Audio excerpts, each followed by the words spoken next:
تو سن 65 میں جنگ کا جب اعلان صدر ایوب کمانڈر چیف تھے ہمارے اس وقت، انہوں نے جب جنگ کا اعلان کیا کہ ہندوستان نے ہمیں للکارا ہے اور ہم مسلمان ہیں اور ہم کلمہ پڑھنے والے ہیں، تو اس وقت ہم پوری فوج میں اور عوام میں بڑا جوش آ گیا۔ میں 1950 میں فوج میں بھرتی ہوا تھا، تو 1965 کی جنگ میں میں آزاد کشمیر ممبر نیلم ویلی والے سیکٹر والے میری ڈیوٹی تھی۔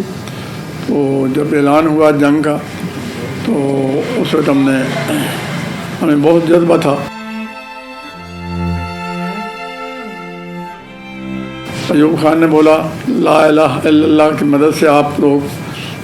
دشمن کا مقابلہ کرنا ہے، ایک بہت دل دشمن ہے ہمیں للکارا ہے، لہذا میری ڈیوٹی نیلم ویلی والے سیکٹر میں تھی۔ تو دیولی ہمارا ہیڈ کوارٹر تھا، تو وہاں سے ہم راشن سپلائی کرتے تھے 7229 پہاڑی پر، جس کے اوپر دن رات کو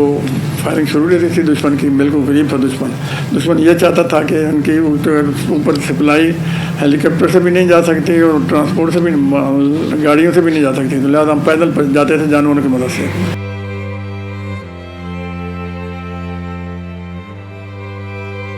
17 دن رات کوشش کر کے تو سپلائی 729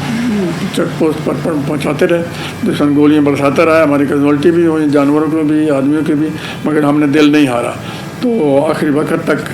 ہمیں بہت زیادہ جذبہ تھا، اور ابھی بھی ہمارا جذبہ یہی ہے کہ اگر خدا نہ خواستہ پھر دوبارہ ضرورت پڑے، تو میری عمر اس وقت 90 سال ہے، پھر بھی میرا جذبہ وہی ہے، میں کہتا ہوں کہ اگر مجھے موقع ملے تو مجھے شہادت نصیب ہو جائے۔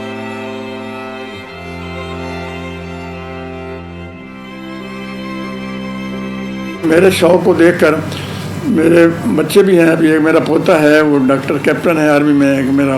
داماد ہے وہ کرنل ہے آرمی میں، ایک میرا دوتا ہے وہ لیفٹیننٹ ہے آرمی میں، ایک بھتیجا ہے وہ میجر ہے آرمی میں۔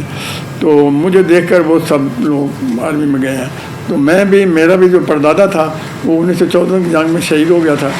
تو میں بھی انہیں کے شوق سے میں بھی فوج میں گیا تھا۔